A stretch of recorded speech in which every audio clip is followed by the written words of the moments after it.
2 Timóteo, capítulo 2, do verso 1 até o verso 7. As crianças poderão estar indo com o Yuri, né, para o culto que elas terão à parte, onde elas poderão ter uma ministração conforme o entendimento delas. Então as crianças poderão estar ali com o irmão Yuri. Nós que aqui ficarmos, vamos dar então continuidade, né, à nossa série de palestras, tendo como base aqui 2 Timóteo.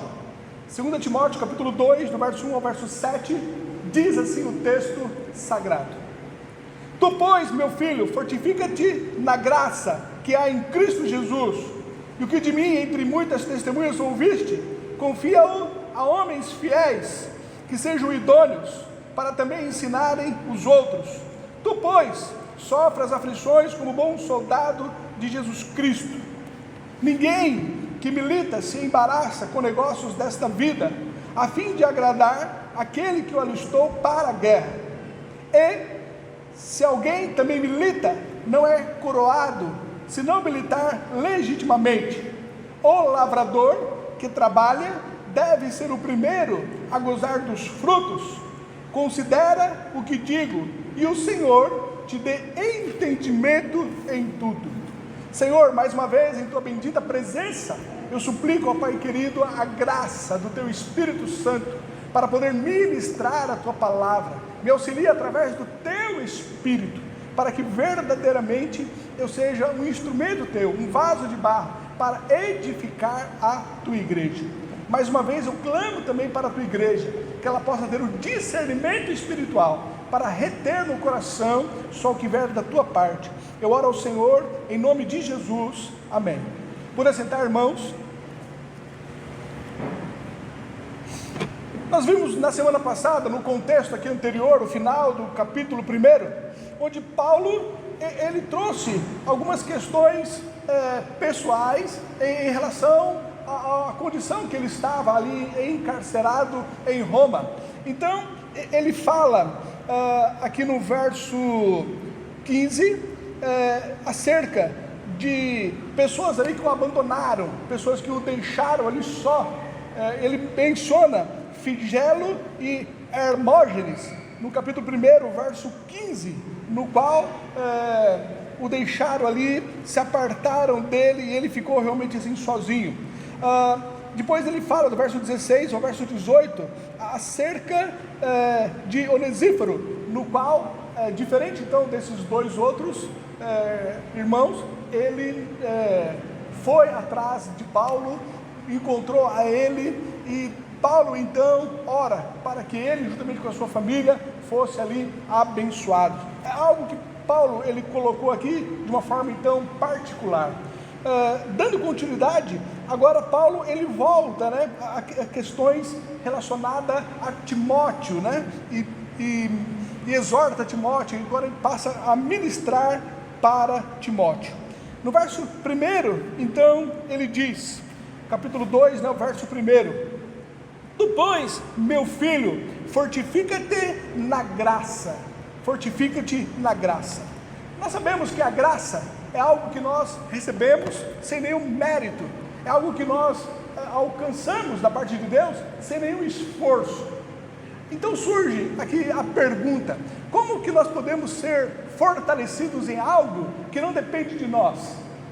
O que Paulo ele quis dizer quando ele exorta a Timóteo para que ele se fortaleça na graça, visto que a graça é alcançado sem nenhum esforço, algo que não depende então de Timóteo.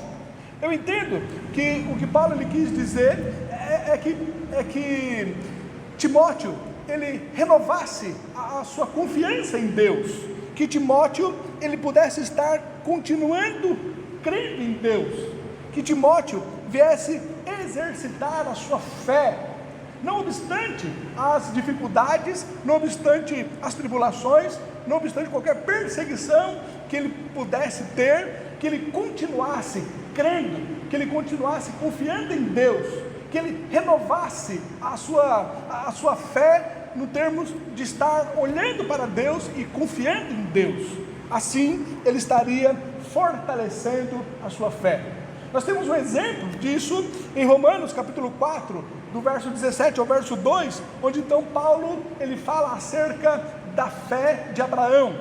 Vamos ver, Romanos capítulo 4, 17 ao 22 diz: como está escrito, por pai de muitas nações te constituí, perante aquele no qual creu, a saber, Deus, o qual vivifica os mortos e chama as coisas que não são como se já fossem, o qual em esperança creu contra a esperança, tanto que ele tornou-se pai de muitas nações, conforme o que lhe fora dito, assim será a tua descendência, e não enfraquecendo na fé, não atentou para o seu próprio corpo já amortecido, pois era já de quase 100 anos, nem tampouco para o amortecimento do ventre de Sara, e não duvidou da promessa de Deus por incredulidade, mas foi fortificado na fé, dando glória a Deus, e estando certíssimo de que o que ele tinha prometido também era poderoso para o fazer, assim isso lhe foi também imputado como justiça. Então, dessa forma que Abraão ele foi fortalecido, foi fortificado na fé, ele continuou crendo contra a esperança, ele continuou com os olhos fitos em Deus, ainda que as circunstâncias não lhe eram favoráveis, ele ficou firme nas promessas de Deus. Nós entendemos que o que Deus ele requer de nós, em sua bendita palavra, ele supre através do teu Espírito Santo. Então dessa forma, nós somos fortalecidos com aquela graça que ele mesmo nos proporciona. Essa é a exortação que Paulo de início ele dá aqui a Timóteo: tu pois fortifica-te na graça. Ele continua, que há em Cristo Jesus. Quando Paulo ele mostra que essa graça é de Cristo Jesus, ele mostra que a única fonte no qual nós recebemos essa graça é o Senhor Jesus Cristo. Não há outro meio, não há outra forma, não há um outro mecanismo em que nós recebamos essa graça. A única fonte de onde nós recebemos então as bênçãos sem nenhum mérito, algo que não depende de nós, é através de Cristo Jesus. Fortifica-te, tu pois, meu filho, fortifica-te na graça, nessa graça onde tem a única fonte, o Senhor Jesus Cristo. Ele continua no verso 2: e o que de mim, entre muitas testemunhas ouvistes, confia-o a homens fiéis, que sejam idôneos, para também ensinarem os outros. Ao meu ver, esse é um pensamento meu, que eu entendo que aqui nós temos a melhor definição na Bíblia acerca do discipulado. Aqui nós temos o melhor exemplo na Bíblia acerca do discipulado. Esse texto aqui é o que mais se adequa ao que Deus ele quer nos ensinar, o que Jesus quer nos ensinar em relação ao discipulado, a ordem que nos foi dada pelo Senhor Jesus Cristo. Vamos abrir as nossas Bíblias em Mateus capítulo 28. Vamos lá, Mateus capítulo 28, o verso 19 e o verso 20. Olha aqui a ordem, vamos entender a ordem dada por Jesus. Mateus capítulo 28, do 19 ao 20. E chegando-se Jesus, falou-lhes dizendo: é-me dado todo o poder no céu e na terra. Portanto, ou seja, em virtude disso, porque eu tenho todo o poder no céu e na terra, portanto, em virtude disso, ide e fazei discípulos. É interessante nós entendermos que aqui existe uma única ordem dada por Jesus Cristo no verso 19, e a ordem dele é: fazei discípulos. O ide aqui, se nós tivéssemos uma melhor tradução, nós deveríamos traduzir por ao irem. É um gerúndio que está aqui. O que Jesus ele está dizendo é: conforme você estiver passando em algum local, conforme você estiver indo, de acordo com o que você estiver andando, ao irem. Então aqui não existe uma ordem para ir. A única ordem que nós temos aqui é fazer. Esta é a ordem dada pelo Senhor Jesus Cristo: fazei discípulos. Fazei discípulos de todas as nações, batizando-os em nome do Pai, do Filho e do Espírito Santo. Então, para nós cumprirmos essa ordem do Senhor Jesus Cristo em relação à grande comissão, nós temos que fazer discípulos. Fazer discípulos. Vamos voltar aqui para 2 Timóteo, capítulo 2, o verso 2. 2 Timóteo 2, o verso 2. Nesse texto, nós temos aqui 4 gerações de discípulos. Acompanhem comigo com as suas Bíblias abertas. A primeira geração, nós temos aqui logo no começo: o que de mim, entre muitas testemunhas. Então nós temos aqui Paulo. Paulo é esse mim. O que de mim é Paulo que está falando. O que de mim? Primeiro nós temos Paulo. Paulo, ele é o discipulador. E nós temos aqui a segunda geração, Timóteo. Olha o que ele continua: o que de mim, entre muitas testemunhas, ouviste. Então, Paulo, ele falando a Timóteo. Timóteo é a segunda geração. E ele continua dizendo, para a terceira geração: o que de mim, entre muitas testemunhas, ouvistes? A terceira geração está: confia-o a homens fiéis, que sejam idôneos. A terceira geração são os discípulos de Timóteo. Timóteo discipulou a essa segunda geração, a essas pessoas no qual o que ele recebeu de Paulo, ele confiou para essas pessoas.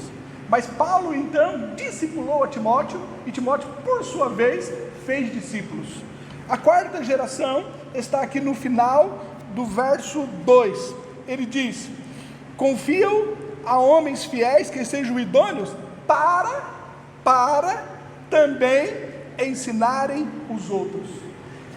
Esta é a quarta geração, que são os discípulos dos discípulos de Timóteo. Então, o que nós entendemos por discipulado é quando você faz discípulos discipuladores. Esta foi a ordem dada pelo Senhor Jesus Cristo. Jesus, ele não nos mandou a evangelizar, ele nos mandou a fazer discípulos. Jesus, ele não somente nos mandou a fazer discípulos, porque isso não basta. Nós temos que fazer discípulos discipuladores. É esta, então, a melhor definição para que nós cumpramos a grande comissão. Que nós possamos investir para que pessoas conheçam ao Senhor Jesus Cristo e se tornem então servos dele, reconhecendo a ele como seu Senhor, sendo então discípulos do Senhor Jesus Cristo. Mas esses discípulos, ele tem que continuar o que você fez na vida deles, ou seja, fazedores de discípulos, discípulos discipuladores. É isso que Jesus, ele requer de nós. É isso que nós, enquanto igreja, devemos fazer para cumprir a grande comissão. Discípulos que aprenderam tudo o que o Senhor nos ensinou, e nós então capacitamos, qualificamos, investimos nessas pessoas, para que essas pessoas venham então se tornar discipuladores. Aí sim estamos cumprindo a grande comissão. Retornando aqui, 2 Timóteo capítulo 2, o verso 2: e o que de mim, entre muitas testemunhas ouvistes, confia-o a homens fiéis, que sejam idôneos para também ensinarem a outros. Surge então uma pergunta: você tem cumprido a ordem do Senhor Jesus? Você tem feito discípulos? Você tem levado pessoas a crescerem espiritualmente, a ponto delas poderem se reproduzir e fazendo então outros discípulos? Essa é a questão que nós temos que estar nos propondo a sermos e a fazermos, sermos discípulos discipuladores. Continuando aqui o verso 3: Tu, pois, sofre as aflições como bom soldado de Cristo. O que Paulo, ele mostra aqui para Timóteo, é que o verdadeiro evangelho no qual ele levou a Timóteo, é um evangelho que nos leva a sofrermos por Cristo. É o evangelho que nos leva a renunciarmos o nosso eu, a nossa vontade, a nos propormos então a termos Jesus como nosso Senhor, a ponto de sofrermos por Cristo. Paulo lhe chama a Timóteo a isso. Tu, pois, sofre as aflições como bom soldado de Cristo. Algo que nós temos sempre repetido aqui nesse púlpito. Jesus, ele nunca nos prometeu uma vida fácil. O que ele nos prometeu foi um final feliz. O verdadeiro evangelho não é o evangelho onde todas as coisas, ao nos convertermos, irá nos proporcionar felicidade, alegria, teremos então emprego e não seremos mais atribulados e todas as coisas vão correr bem. Esse não é o verdadeiro evangelho no qual a Bíblia nos ensina. O evangelho no qual Jesus ele ensinou, o evangelho no qual Paulo ele nos ensinou, é o evangelho que nos leva a sofrermos por Cristo. João, capítulo 16, o verso 33 diz: Tenho-vos dito isso, para que em mim tenhais paz. No mundo tereis aflições, mas tende bom ânimo, eu venci o mundo. Atos, capítulo 14, o verso 22 diz: Confirmando os ânimos dos discípulos, exortando-os a permanecer na fé, pois que por muitas tribulações nos importa entrar no reino de Deus. O interessante é que Paulo, ele, no verso 3, ele convoca, que ele exorta a Timóteo para que ele sofresse por Cristo, logo depois dele encorajar a Timóteo para o discipulado, dando a entender que o sofrimento, ele faz parte sim do discipulado. O sofrimento, as tribulações fazem parte daqueles que querem seguir a Cristo. Lucas, capítulo 9, verso 23 diz: E dizia a todos: Se alguém quer vir após mim, negue-se a si mesmo, tome a cada dia a sua cruz e siga. O sofrimento, as tribulações, a renúncia, ela faz parte do discipulado, da vida cristã, daqueles que verdadeiramente querem ser um soldado de Cristo. O verso 4, ele diz: ninguém que milita. Paulo aqui ele continua, com a sua metáfora em relação ao militar, No verso 3, ele chama aqui a Jesus, a Timóteo, de soldado. Mas aqui no verso 4, ele continua com sua metáfora sobre o militar. Ele faz aqui uma comparação em relação à guerra secular com a guerra espiritual. Aí ele continua: se alguém milita, ninguém que milita se embaraça com negócios desta vida. Se embaraçar com negócios desta vida pode se referir a alguns tipos de preocupações no qual a pessoa pode ter na sua vida diária, e preocupações essas que por vezes leva a ela a não estar labutando, não estar militando, não estando disposta a ser um soldado de Cristo. Então Paulo ele diz aqui: ninguém que milita se embaraça com o negócio dessa vida.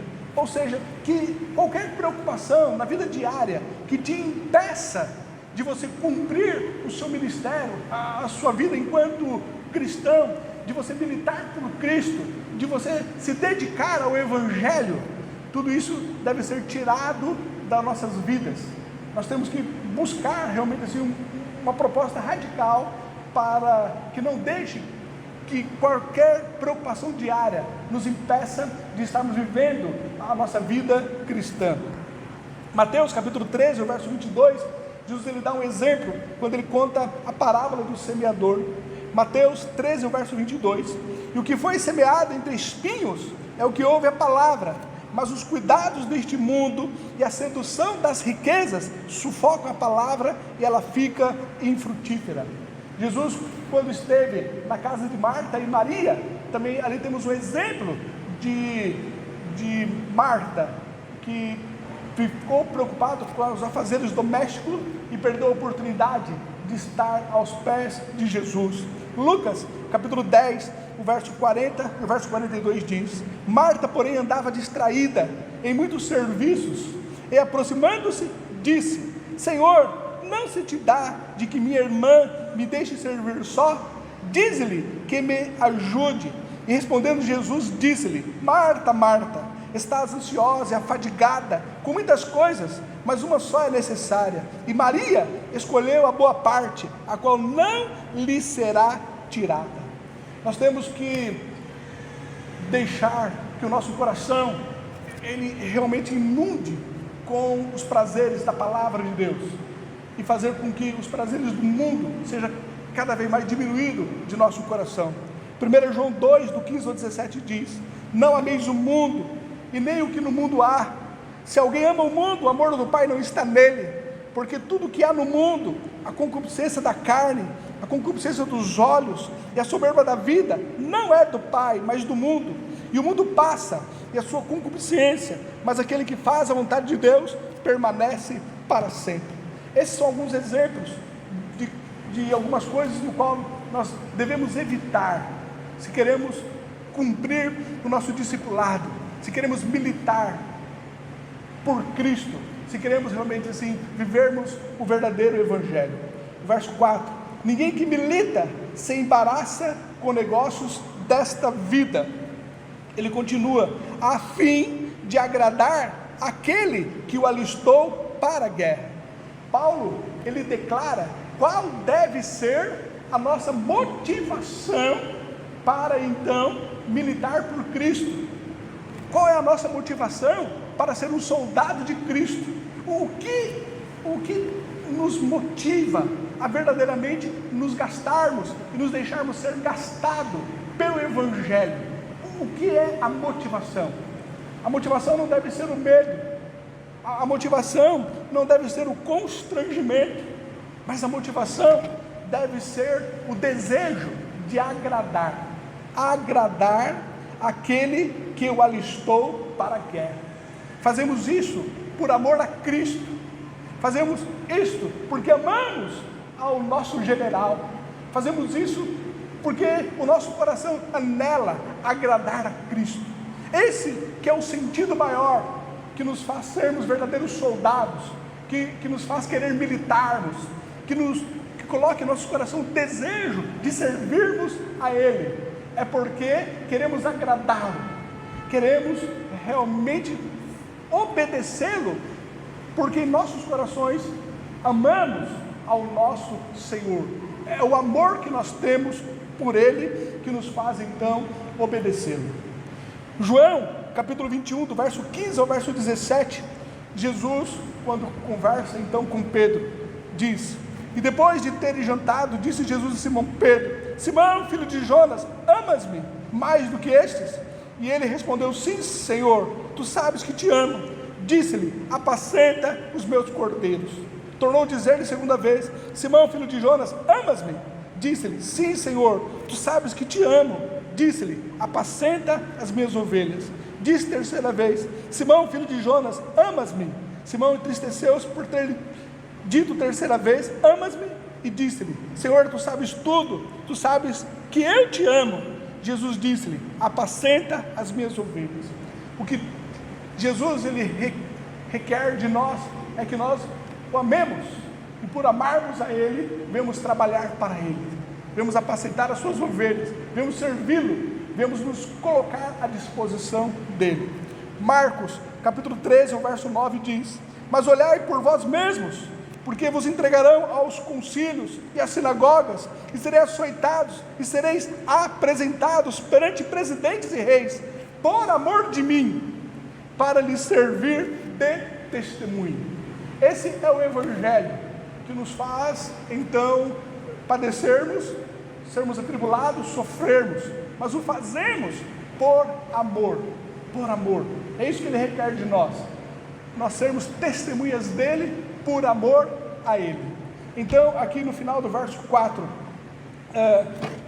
Paulo ele falando para Timóteo: ninguém que milita se embaraça com negócios desta vida. Nós não nos embaraçamos, não nos envolvemos com o que o mundo pode nos proporcionar, mas somos soldados, militamos a causa de Cristo. Aí o motivo, a fim de agradar aquele que o alistou para a guerra. Tudo é por causa de Cristo, é por amor a Ele que assim o servimos. O verso 5: e se alguém também milita, não é coroado se não militar legitimamente. Algo interessante em relação aqui, esse verso 5, é que Paulo, ele não usa as mesmas palavras que ele usou aqui no verso 4. Se nós olharmos para o original, ele não usou as mesmas palavras.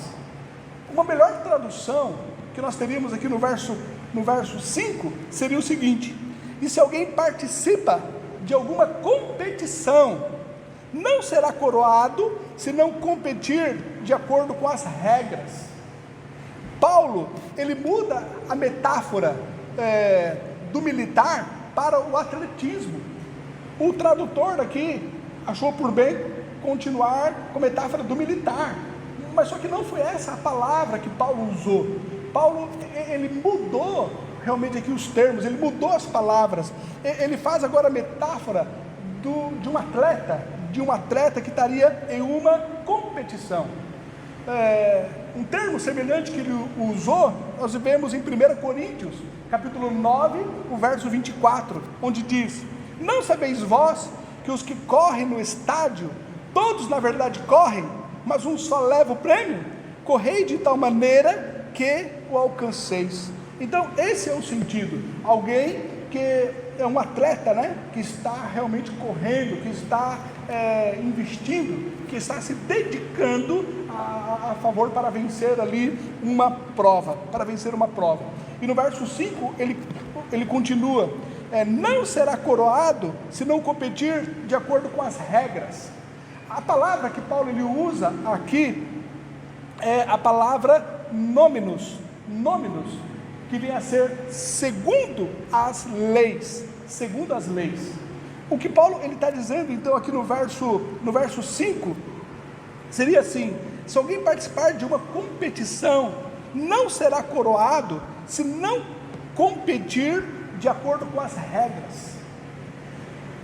Para que nós venhamos servir a Cristo, não basta você fazer parte de uma igreja. Para que você venha servir a Cristo, militar por Ele, não basta você ser batizado, você assumir cargos, você assumir um púlpito. Você tem que trabalhar de acordo com as regras. É isso que ele está mostrando aqui, que existem regras, e essas regras, elas devem ser seguidas. Nós temos que nos dispor então a cumprir as regras de Cristo, se nós queremos então militar por Ele, se nós queremos ser os seus discípulos, se nós queremos servi-lo. Nós não podemos servir de acordo com os nossos conceitos, nós temos que seguir as regras dele. Nós, ao nos convertermos, é verdade que nós fomos aceitos como nós estávamos, mas a partir do momento que nós fizemos parte do corpo de Cristo, nós não podemos continuar como nós éramos. O que Deus ele requer de nós é mudança de vida, é transformação de vida, é um comportamento que se deixa ser transformado de glória em glória, que se dispõe a um discipulado, a um aprendizado do seu mestre, a cumprir as regras dele, a se sujeitar às regras dele.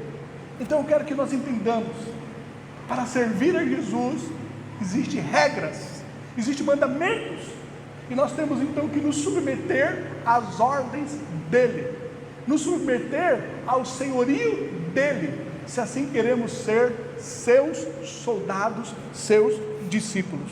O verso 5: se alguém participar de alguma competição, não será coroado se não competir de acordo com as regras. de acordo com as regras. Você tem que seguir as regras de Cristo. E assim nós seguimos, porque nós o amamos, porque nós queremos agradá-lo. É o que ele falou no final do verso 4. João capítulo 14, verso 15 diz: se me ameis, guardai os meus mandamentos. Tem regras, tem mandamentos, e nós temos então que cumpri-lo. João capítulo 14, o verso 21: aquele que tem os meus mandamentos e os guarda, esse é o que me ama, e aquele que me ama será amado de meu Pai. Eu amarei e me manifestarei a ele. Existem mandamentos, existem regras, e nós temos que nos submeter a elas. Não podemos servir a Cristo do nosso modo, do jeito que nós queremos. Nós temos que fazer com decência e com ordem. 1 Coríntios 14, verso 40: faça-se tudo decentemente e com ordem, com regras, dentro então dos padrões estabelecidos pela sua santa palavra.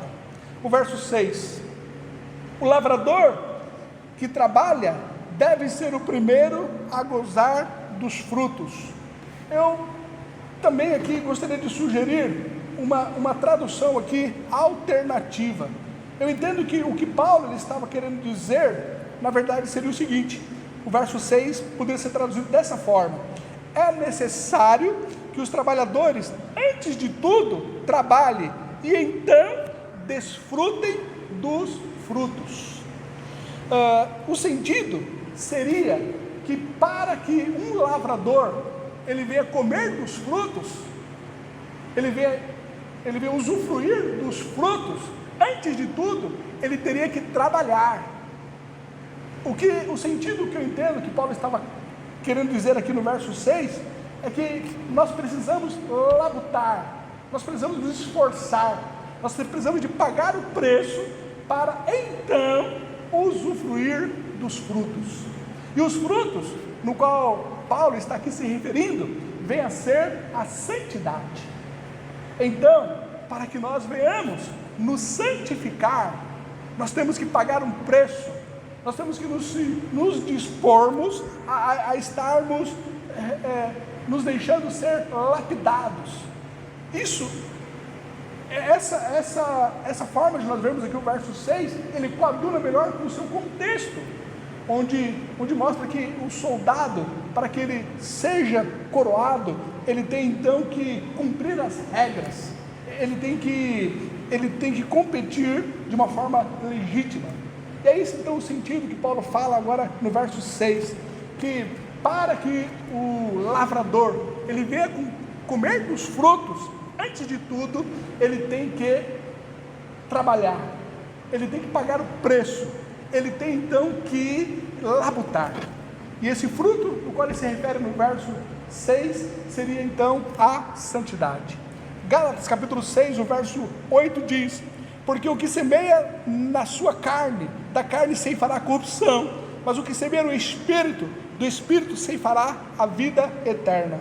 Gálatas capítulo 5, verso 16: digo porém, andai em Espírito, e não cumprireis a concupiscência da carne.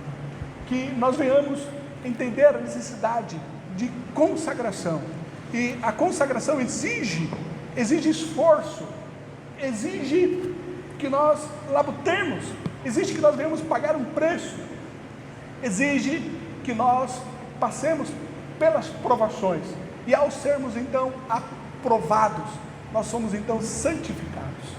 É isso que Paulo ensina então no verso 6. Terminando no verso 7, ele diz: considera o que digo. O sentido de Paulo aqui, considera o que digo, seria: toma nota, presta atenção no que eu estou dizendo. Eu acabei de escrever algo para ti, mas presta atenção, toma nota em relação a tudo que eu estou dizendo. Ou seja, preste muita atenção, não fique com pensamentos outros, mas atente, tomando nota, prestando atenção no que eu estou dizendo. É o verso 7, considera o que digo. E ele continua: e o Senhor te dará entendimento em tudo. Veja bem, a Bíblia nos mostra que a forma de nós entendermos a Escritura Sagrada é através da iluminação do Espírito Santo. Nós só conseguimos então ter o entendimento pelo Espírito Santo que nos ilumina, que faz com que nós consigamos entender as verdades divinas. Nós vemos isso em 1 Coríntios capítulo 2, do 9 ao 16. É um texto longo, mas o texto ele fala melhor do que qualquer palavra. Deixamos então o texto aqui nos falar. 1 Coríntios 2, do 9 ao 16. Mas, como está escrito, as coisas que o olho não viu e o ouvido não ouviu e não subiram ao coração do homem, são as que Deus preparou para os que o amam. Mas Deus nos revelou pelo seu Espírito, porque o Espírito penetra todas as coisas, ainda as profundezas de Deus. Porque qual dos homens sabe as coisas do homem, senão o Espírito do homem que nele está? Assim também ninguém sabe as coisas de Deus, senão o Espírito de Deus. Mas nós não recebemos o Espírito do mundo, mas o Espírito que provém de Deus, para que pudéssemos conhecer o que nos é dado gratuitamente por Deus, as quais também falamos, não com palavras de sabedoria humana, mas com as que o Espírito Santo ensina, comparando as coisas espirituais com as espirituais. Ora, o homem natural, o homem que não tem o Espírito Santo, o homem que não foi redimido por Cristo, o homem natural, ele não compreende as coisas do Espírito de Deus, porque lhe parece loucura e não pode entendê-las, porque elas se discernem espiritualmente. Mas o que é espiritual, o que foi regenerado, o que foi batizado com o Espírito Santo, o que tem o selo da promessa, o que é espiritual, discerne bem tudo, e ele de ninguém é discernido, porque quem conheceu a mente do Senhor para que possa instruí-lo? Mas nós temos a mente de Cristo. Então veja bem, Paulo ele diz aqui, considera o que digo, e o Senhor te dê entendimento em tudo. Paulo está dizendo que Timóteo, ele deveria prestar atenção, tomar nota, atentar para o que ele está dizendo, e depois ele ora para que Deus pudesse dar entendimento em tudo. Veja bem, Deus abre o nosso entendimento, Deus nos ilumina, Deus nos capacita para que consigamos entender, mas só que antes de tudo, nós temos que prestar atenção, nós temos que tomar nota, nós temos que sermos diligentes no estudo da Bíblia. É isso que Paulo ele ensina aqui para Timóteo. Antes de orar, para que ele pudesse ter a iluminação, o entendimento pela parte de Deus, antes disso, ele diz para que Timóteo prestasse atenção. É importante que você preste atenção, é importante que você se esforce em querer ler a Bíblia, é importante que você no estudo bíblico, você esteja atento, é importante que durante uma pregação, você esteja com a sua mente voltada para o que está sendo pregado, é importante que você se esforce em querer aprender, que você tome nota, que você seja atencioso, e a partir daí, o Espírito Santo vai te iluminar, vai te dar o entendimento, vai te capacitar, te qualificar, para que você cresça espiritualmente. Verso 7, considera o que digo, e o Senhor te dê entendimento em tudo. Algumas lições que podemos tirar aqui do que nós aprendemos agora. A primeira lição, nós nos fortalecemos na graça quando confiamos nas promessas de Deus. A segunda lição, o verdadeiro discipulado consiste em fazermos discípulos discipuladores. A terceira lição, o verdadeiro evangelho nos chama a sofrermos por Cristo. A quarta lição, devido ao nosso desejo de agradar a Cristo, nós nos esforçamos em sua obra. A quinta lição, para servirmos a Cristo, nós devemos seguir as leis de Cristo. E por fim, A santidade, ela é resultado de nossos esforços. O conhecimento que nós recebemos do Espírito Santo e que nos leva a nós nos santificarmos é resultado de nossos esforços em querer aprender. Que Deus nos ajude. Vamos orar. Pai, no nome do Senhor Jesus Cristo, eu suplico, ó Pai, que as verdades que nós temos aprendido através da Tua Santa Palavra possa nos levar a mudar o nosso comportamento, que não venhamos ser tão somente ouvintes, mas nos comprometermos, ó Pai querido, a vivenciar esse Evangelho, ao que nos foi ensinado através da Sua Santa Palavra, a sermos, ó Pai, discípulos, discipuladores, a querermos, ó Pai querido, sermos soldados que militam, a reconhecermos, ó Pai querido, que no mundo nós teremos aflições, mas temos a confiança que o Senhor está conosco. Ajuda, Pai querido, que verdadeiramente venhamos olhar para o Senhor, confiar em Ti, e nisso renovar a nossa fé. Ó Deus, nos ajuda. Eu oro ao Senhor em nome de Jesus. Amém.